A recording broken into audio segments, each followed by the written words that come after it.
तो आज मैं फिर आपके सामने आया हूँ रीजनिंग का एक टॉपिक लेके, कोडिंग एंड डिकोडिंग, जो कि आप लोगों को काफ़ी एग्जाम्स में देखने को मिला होगा। तो आइए हम लोग शुरू करते हैं।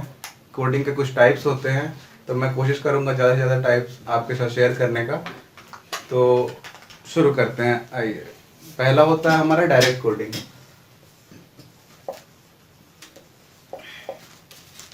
डायरेक्ट कोडिंग इसमें होता क्या है कि जैसे कि आपका जो क्वेश्चन है वो डायरेक्टली लिंक्ड होता है नेक्स्ट वाले पैटर्न से।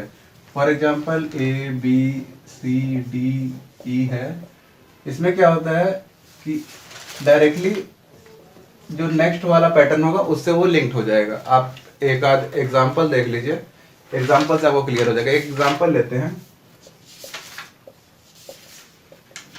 जैसे कि ये ब्लेड है, इसका दिया हुआ है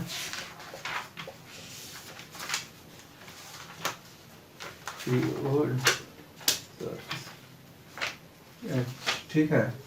उसी तरह से अगर आपसे पूछा जाए क्रिकेट का क्या होगा,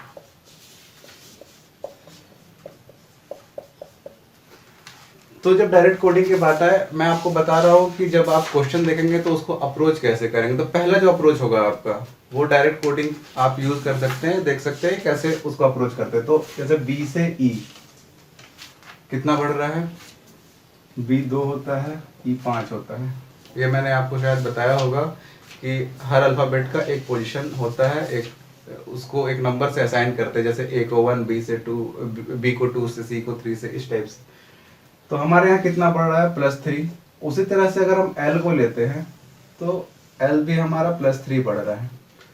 ठीक है, तो हमारा एक पैटर्न मिल गया। आपको पूरा करना होगा, मैं थोड़ी तेजी से बढ़ूंगा क्योंकि मुझे जल्दी जल्दी कंप्लीट करनी है। हो सकता है आप लंबी वीडियो देख के बोर हो जाए। तो ठीक है, A से D ये भी आपका +3 ही जा रहा है, B से G ये भी आपका +3 जा रहा है, और E से H ये भी आपका +3 जा रहा है। ठीक है, तो सेम पैटर्न, आपको एक पैटर्न मिल गया कि +3 +3 +3 जा रहा है। ठीक है, तो इसका जो आंसर होगा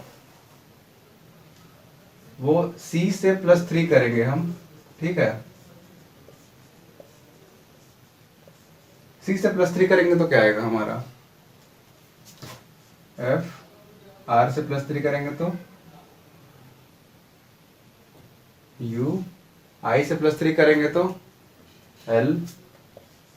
C का तो F है ही। K का +3 करेंगे तो K का +3 करेंगे तो N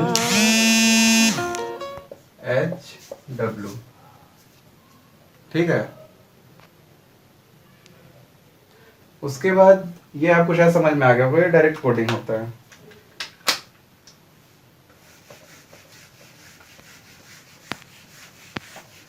इस तरीके से जो दूसरा होता है, दूसरे टाइप का जो कोडिंग होता है वो होता है आपका अपोजिट कोडिंग।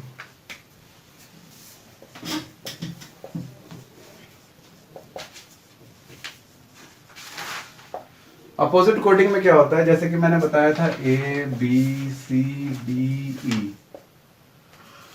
तो इसमें क्या होगा कि जो आपका पहला लेटर है वो उसका कंपैरिजन आप लास्ट से करेंगे, लास्ट वाले का पहले वाले से, ऐसे इस तरीके से जाता है। ये यहाँ ये डायरेक्ट, मैं आप लोगों को अप्रोच बता रहा हूँ कि जब क्वेश्चन आएगा तो आप लोग कैसे अप्रोच करेंगे। ठीक है, अब देखिए मैं उसी क्वेश्चन को, सेम क्वेश्चन रहेगा लेकिन उसका अप्रोच कैसे होगा। फॉर एग्जांपल लेते हैं, सेम क्वेश्चन है, ब्लेड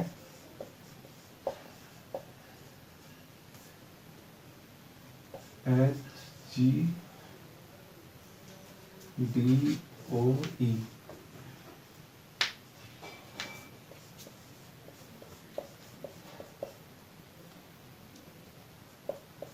तो क्रिकेट को हम क्या करेंगे। ठीक है, अब देखिए इसका अप्रोच क्या होगा। B से H बढ़ रहा है, चलिए बढ़ तो रहा है। L से G ये बढ़ रहा है, घट रहा है, शायद घट रहा है। तो हम ये अप्रोच अब चेंज कर रहे हैं। ठीक है, अब देखिए B से E, ठीक है, ये हमारा +3 हुआ। L से O ये हमारा +3 हुआ।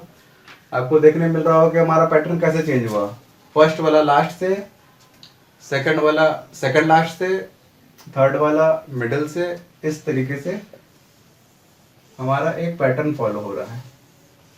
ठीक है, इन सब का +3 होगा। तो जब मैं बात करूंगा क्रिकेट का क्या होगा, तो क्रिकेट लास्ट वाले टर्म यानी कि इस तरीके से हमारा जाएगा। सॉरी, ये इधर, ये इधर और ये इधर।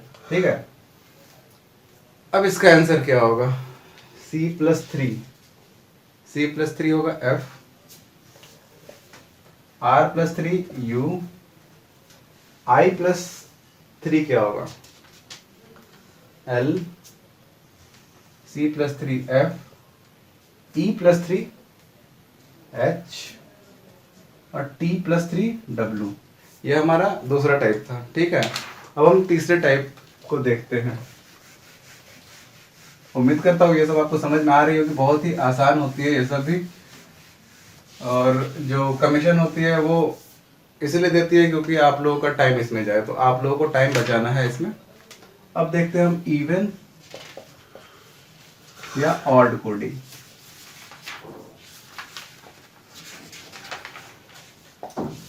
इसमें क्या होता है कि कोई भी जो अल्फाबेटिकल सीरीज हो, जैसे A B C D E या F, अगर F तक है तो ये तो हमारा 6 हो गया, यानी कि ये इवन है। अगर A B C D E तक है तो ये 5 वर्ड हो गए, यानी कि ये ऑड है। ठीक है, आप इस चीज को समझ रहे होंगे।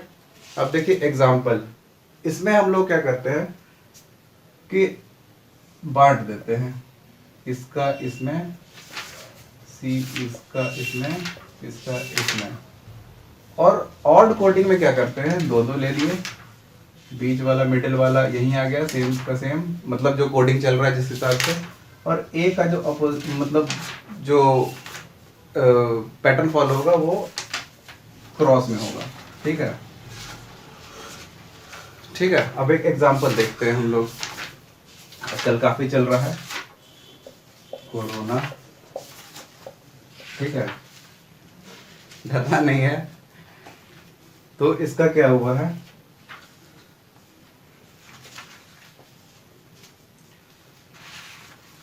इसी तरह से एक वर्ड ले लेते हैं, ऑल आउट।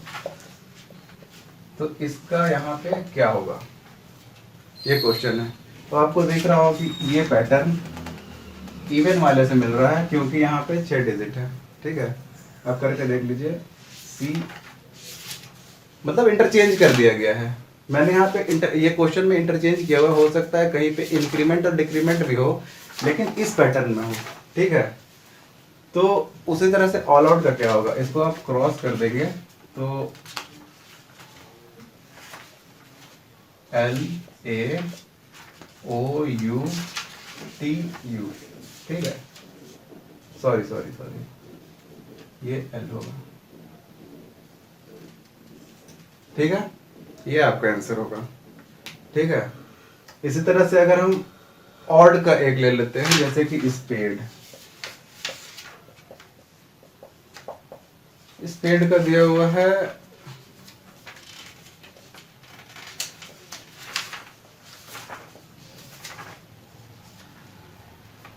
और दूसरा है मेरा इंडिया, अपना देश। इसका क्या होगा, तो बस मिडिल वाला जो है वो मिडिल में ही रहेगा और इन दोनों को इंटरचेंज करेंगे हम। ठीक है, यहाँ I आ गया, यहाँ N आ गया, यहाँ A आ गया, यहाँ I आ गया। ठीक है, इस तरह के पैटर्न आपको देखने को मिलेंगे। तो आपका जो अप्रोच होगा वो पहले डायरेक्ट होगा, फिर अपोजिट होगा, फिर इवन एंड ऑड होगा, क्योंकि एग्जाम में आपको पता नहीं चलता है कि किस तरह से अप्रोच करें। और कभी लोग नेक्स्ट जाते जाते प्लस माइनस करने लगते हैं, तो हो सकता है उनको टाइम लग जाए। बनता तो है ही, कमीशन तो चाहती है कि आपको आपसे टाइम लिया जाए और आप टाइम बर्बाद करें ताकि दूसरे क्वेश्चन तक ना पहुंच पाए। ठीक है,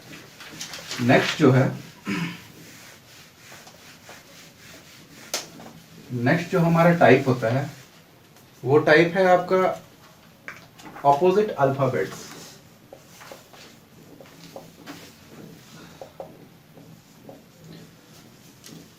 ऑपोजिट अल्फ़ाबेट्स, इसमें होता क्या है कि मैंने आपको बताया था कि हर अल्फ़ाबेट्स का एक पोजीशन होता है, उसकी एक नंबरिंग होती है, जैसे ए का 1, बी का 2, सी का 3, एम का 13, एन का 14, वाई का 25, जेड का 26, इस तरह का आपको याद करना होगा।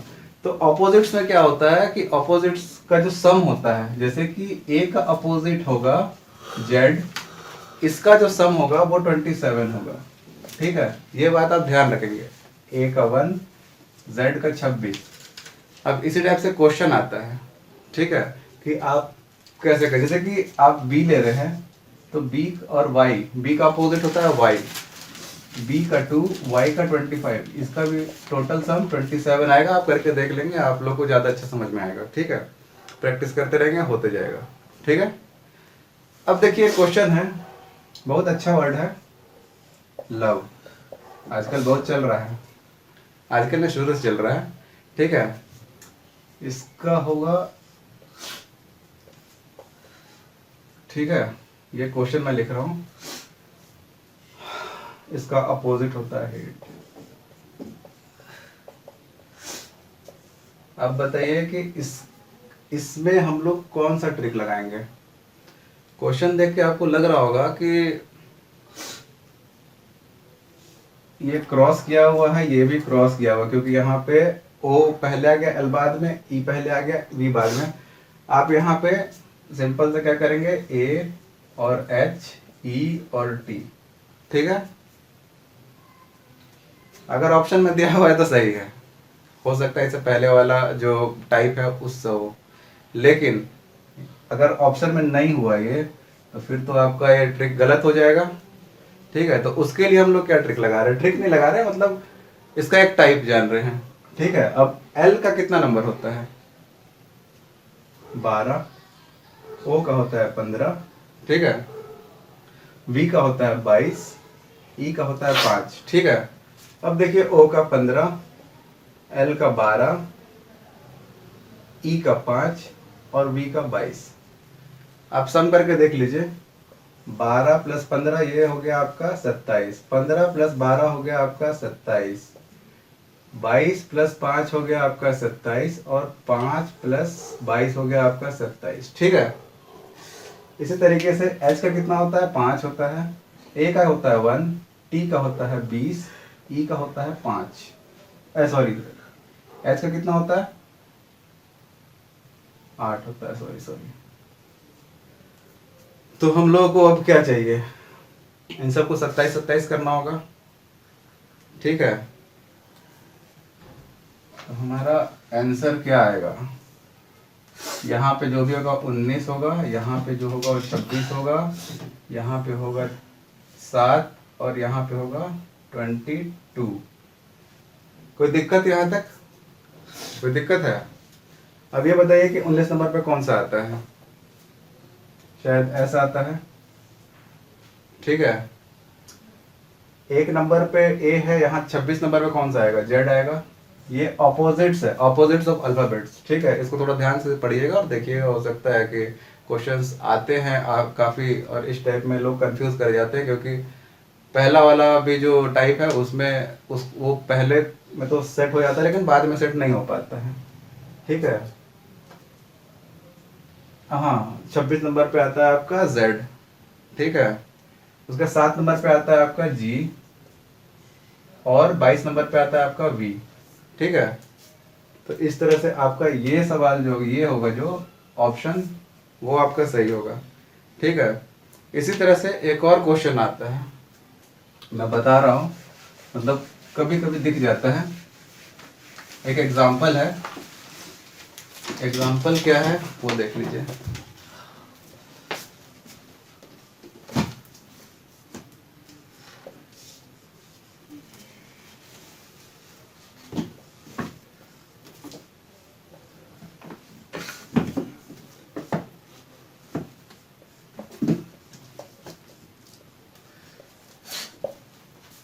अब बताइए, इससे आपको कुछ पता चल रहा है, यहाँ 5 डिजिट है, यहाँ 4 डिजिट है, यहाँ 3 डिजिट है, आगे कितना डिजिट होगा, हो सकता है बहुत लोग बोले 2 डिजिट होगा। ठीक है, ये एक्चुअली में है क्या पता है, ये अपोजिट लिखा हुआ है, ये लिखा हुआ है वाटर। ठीक है, वाटर को लिखा गया कोल्ड, ठीक है। ये किसका अपोजिट है? टी का। तो टी का अपोजिट क्या होगा? हॉट। तो यहां क्या होगा आपका? TOH, ठीक है। इस तरह से भी कुछ कुछ क्वेश्चन आ जाते हैं जिसमें कि लोगों को परेशानी होती है, लेकिन चिंता करने वाली बात नहीं है। आप लोग क्वेश्चन को देखते जाएंगे तो आपको पता चलते जाएगा। और हाँ, इसमें थोड़ी सी प्रैक्टिस करनी पड़ेगी। बाकी कुछ टाइप्स तो मैं बता ही रहा हूँ, इसको आप फॉलो करेंगे तो आपका क्वेश्चन सॉल्व हो जाएगा और जल्दी सॉल्व हो जाएगा, ठीक है। अब क्या होता है कि कुछ क्वेश्चंस ऐसे आते हैं कि मैं लिख रहा हूँ, ये होता है आपका, इसमें आपका लाइंस में क्वेश्चन आते हैं, ठीक है। लाइंस मतलब कि एक क्वेश्चन क्या रहता है, सब्जेक्टिव टाइप। उसमें लिखा होता है कि if earth is coded as 41590, ठीक है, एंड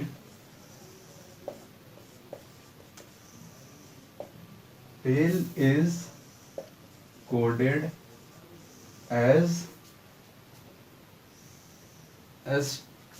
2134, then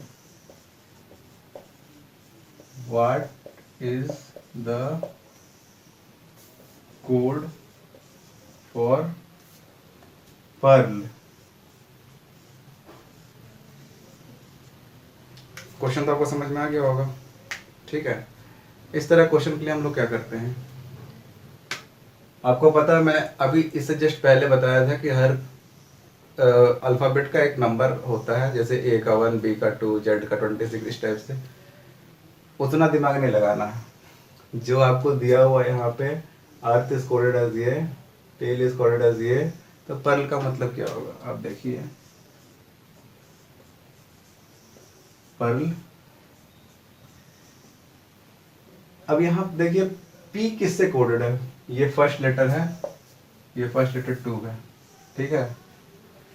दूसरा ई किससे कोडेड है? E is equal to 4। A कितना कोडेड किया हुआ है? 1। आर कितना कोडेड है? 5। और एल कितना कोडेड है? एल 3, ठीक है। समझ में आ गया होगा आपको जहाँ तक मुझे लगता है।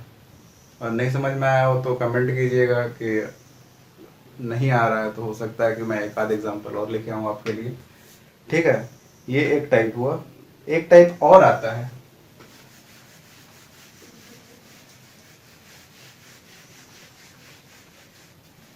उसमें क्वेश्चन होता है इफ d इक्वल टू 4, ठीक है। If d equal to 4, cover equal to 63, then basis equal to what? अब आप लोगों को ये सोचना होगा कि अब यहाँ क्या होगा। आपको पता है कि d इक्वल टू 4 दे दिया, यानी कि मैंने पहले बताया था आपको कि अल्फाबेट्स का जो भी होता है वो नंबर कुछ ना कुछ होता है। d का 4 होता है, हाँ भाई d का 4 होता है, आपको ही पता है। तो बेसिस का क्या होगा? BASIS, ठीक है। क्या होगा? B का 2 होता है, A का 1 होता है, S का 19 होता है, I का 9 होता है, S का फिर से 19 होता है। इसको ऐड कर दीजिए आप। ऐड करने पे कितना आएगा? ऐड कीजिए, शायद 50 के आसपास आएगा, ठीक है। तो इस तरीके से आपका ये वाला कोडिंग भी आता है, जिसको कि आप देख लेंगे। क्वेश्चन अगर आए तो इस तरीके से आप उसको अटेम्प्ट लेने की कोशिश करेंगे। एक लास्ट टाइप का होता है जो बैंक वैंक में आजकल कुछ ज़्यादा पूछा जा रहा है,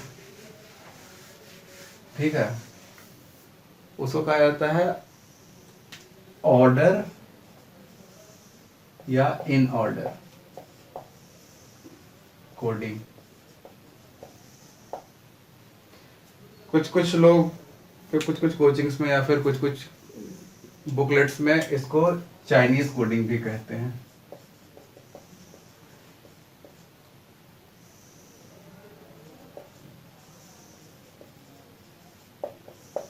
ठीक है, इसमें होता क्या है, एक क्वेश्चन देख लीजिए।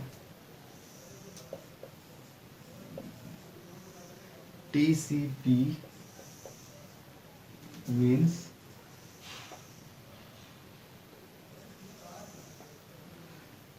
Drink fruit juice.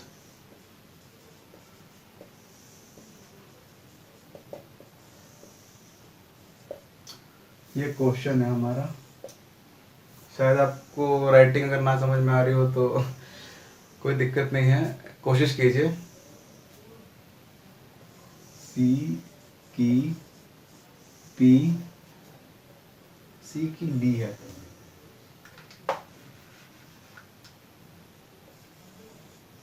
Means juice is sweet.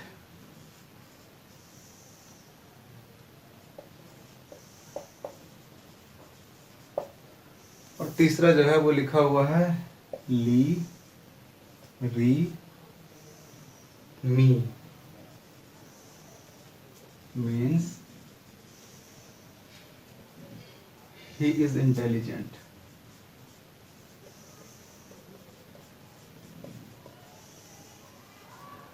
ये आपका क्वेश्चन है, ठीक है।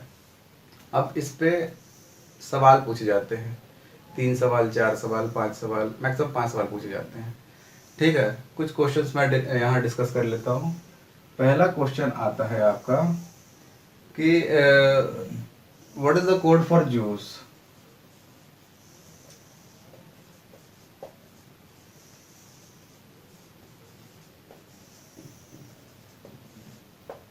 ठीक है, अब आप बताइए जूस का कोड क्या होगा। अब आपको करना क्या होता है इसमें, इस तरीके के क्वेश्चन के लिए आप देखेंगे कि जूस कहाँ कहाँ है। एक यहाँ है जूस, एक यहाँ है जूस, यानी इसका कोड और इसका कोड। इसमें कॉमन क्या है आपका, कॉमन आपको कुछ दिख रहा है, TCP C के ली, यानी कि जो C है, ठीक है, वो कॉमन है। यहाँ जूस कॉमन और यहाँ पे C कॉमन। आप यहाँ पे लिख लीजिए जूस इक्वल टू C। ये मैं इसलिए लिख रहा हूँ, आप लोग भी एग्जाम में कोशिश करेंगे इसको किनारे में लिख लेने का, क्योंकि बाद में ये काम आता है, ठीक है। तो यहाँ तो हमारा आंसर क्या हो गया, आंसर जो हमारा हुआ वो हुआ C, ठीक है। इतना समझ में आ गया होगा आप लोगों को। अब दूसरा सवाल, मैं इसको मिटा देता हूँ।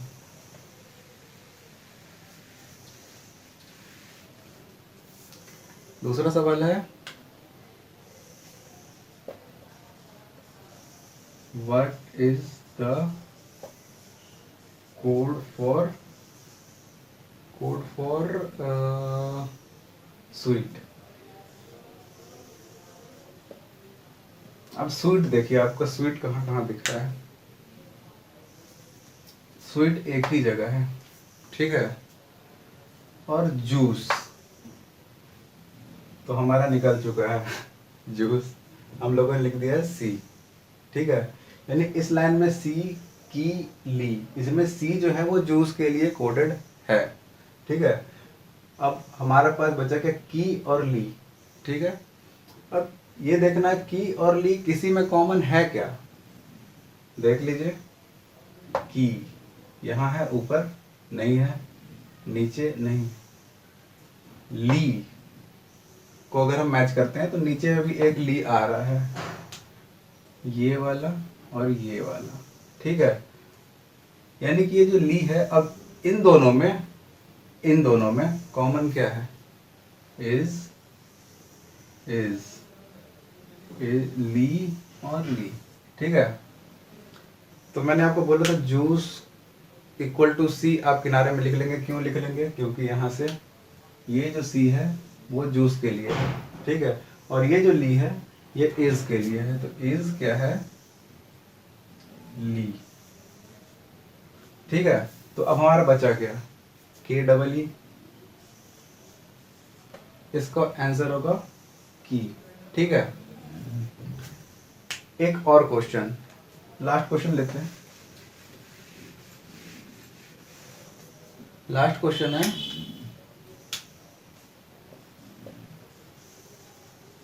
What is the code for he. अब आपको ही कहीं दिख रहा है क्या? हाँ, यहाँ पे है, ठीक है। अब ही किसका मतलब है? ली, री, मी के, ठीक है। यहाँ इज का मतलब ली है, ठीक है। बचा क्या हमारा? री और मी, ठीक है। अब री और मी कहीं कॉमन दिख रहा है क्या आपको? शायद नहीं। ही और इंटेलिजेंट ये भी कॉमन नहीं है। तो इसका आंसर अब क्या होगा? री होगा या मी होगा? ये तो क्वेश्चन से हमें पता ही नहीं चल रहा है, ठीक है। तो इसका जो आंसर होगा वो होगा